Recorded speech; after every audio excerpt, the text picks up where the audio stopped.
Jeg skal få ordnet det i morgen. I morgen er en bedre dag. Så kom tilbake i morgen. Det er dagen jeg er i kjempeslag. Så jeg står opp, men jeg tar det med ro. Hvis du skjønner det er en bra dag. Gresset kunne ikke vært grønnere, så kanskje vi skal ta litt mer. Sjekke hva som skjer. Ta en røyk, kanskje, skjønner du. Så slapper du mer av.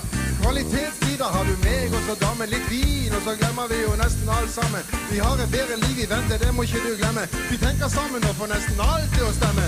Lever du livet, så tar du det rolig. Ikke folk batter du, med verden til bolig. Ta det kult, ikke sant? Bedre surfe enn å stresse. Det er best vi holder fokus og viser interesse. Men det finnes flere ting som man kan inhalere.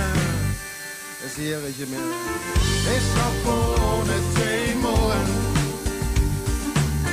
I morgen er en bedre dag. Så kom tilbake i morgen. Det er dagen jeg er i kjempeslag. I dag så er jeg mer enn mer på. Jeg slapper av i dag igjen.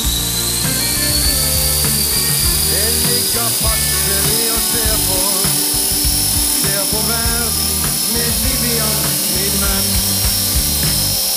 Og verden er jo helt ok, men ikke de som styrer. Og vi har ikke særlig mye lyst til å bli sånn. Det er derfor vi må danse, det er derfor at vi fyrer. Og gjør ting som kan bli til penger når vi synger. Om det våkner vi full i nerver, men vi tar kontroll og vi gjør alt det nødvendige.